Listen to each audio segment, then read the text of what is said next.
Strange New Worlds rediscovers a Star Trek technology first seen in Kirk's final TOS movie. When Star Trek Strange New Worlds debuted, it promised to blend the classic optimism and adventure of the original series TOS with the cinematic polish of modern television. 3 seasons later, the show has proven itself a worthy torchbearer for Gene Roddenberry's vision. But its latest storyline goes even further by reviving a piece of forgotten Starfleet tech that dates back to Captain James T. Kirk's final appearance in Star Trek VI, The Undiscovered Country. This rediscovery doesn't just serve as clever nostalgia. It reinforces Strange New World's central theme, that progress in the 23rd century is built upon the legacy of Starfleet's earliest pioneers, a technology lost to time, the prototype of tomorrow. In Star Trek VI, The Undiscovered Country 1991, Kirk and his crew faced one of their most perilous missions, to broker peace between the Klingon Empire and the Federation following the catastrophic explosion of Praxis. While the film is primarily remembered for its Cold War allegory and emotional farewell to the original crew, it quietly introduced a fascinating piece of technology, the prototype bird of prey with the ability to fire while cloaked. This was a major tactical evolution for Star Trek's universe. Until then, cloaking devices were considered a double-edged sword, granting invisibility, but requiring ships to decloak before engaging weapons. General Chang's experimental bird of prey broke that rule, creating a nightmare scenario for the Enterprise A and the Excelsior. The ability to attack unseen upended decades of military balance between the Federation and Klingon Empire. Although the cloaked firing bird of prey was destroyed at the end of the movie, its implications haunted Starfleet intelligence for generations. The tech was considered so destabilizing that both sides supposedly agreed to bury it, or so history recorded. That is, until Strange New Worlds decided to unearth it again. The return of the ghost ship. In Strange New Worlds Season 3, the Enterprise under Captain Christopher Pike encounters what Starfleet Command initially believes to be a rogue Orion raider. But as the episode unfolds, it becomes clear the threat is something far more elusive, a ghost ship capable of vanishing mid-battle and striking without warning. Astute fans immediately recognize the parallel. This wasn't a new invention, but the re-emergence of the firing while cloaked technology last seen during Kirk's time. The moment Lieutenant Spock identifies the ship's quantum signature, a fluctuating distortion field that matches 23rd century Klingon cloaking technology, the connection becomes unmistakable. In true Strange New Worlds fashion, the episode doesn't treat this as a mere Easter egg. Instead, it transforms the rediscovered tech into a story about secrecy, legacy, and the cyclical nature of history. Pike's dilemma, history repeating itself, where Star Trek VI used the firing while cloaked bird of prey as a symbol of paranoia and political distrust, Strange New Worlds reinterprets it through Pike's moral lens.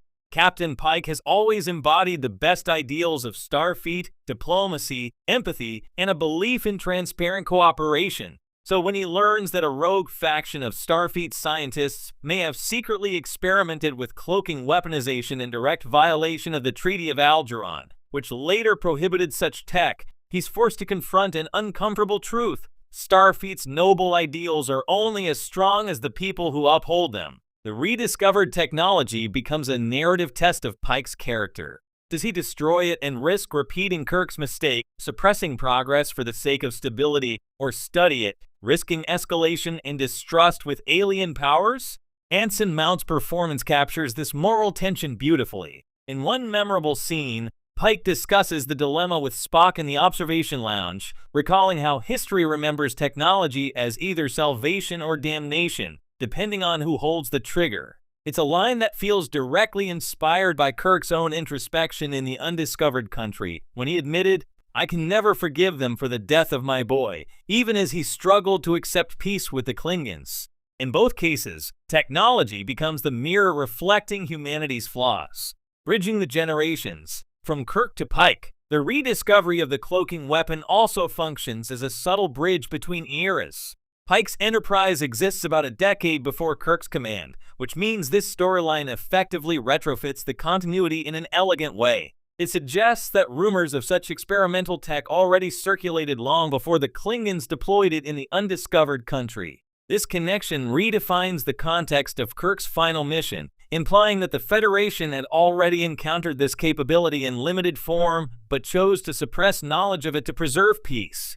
In other words, by the time General Chang unveils his cloaked firing bird of prey, Starfleet's intelligence divisions might have already known such a possibility existed. That makes Kirk's shock at the weapon's use in Star Trek V not ignorance, but political denial, an effort to pretend that Pandora's box had never been opened. Strange New Worlds cleverly enriches that lore without contradicting canon. And in doing so, it honors the cyclical storytelling pattern that Star Trek has always embraced. Each generation faces the same ethical crossroads, dressed in new technological clothing. The philosophy of progress in Star Trek. One of the reasons Strange New Worlds resonates so strongly with fans is its deep understanding of why Star Trek matters. The rediscovery of this cloaking technology isn't just a callback, it's a thematic conversation between past and future. Throughout Star Trek's history, the franchise has used technology as metaphor. The transporter represented trust and science. The replicator symbolized the end of scarcity. The warp drive embodied curiosity and exploration. But the cloaking device has always been different. It's the one innovation that hides rather than reveals, that symbolizes secrecy, fear, and deception. By bringing this technology back, Strange New World re-examines Starfleet's relationship with its own principles. What does transparency mean in a galaxy full of espionage, border conflicts, and classified science? How much secrecy can the Federation justify in the name of security before it betrays its ideals?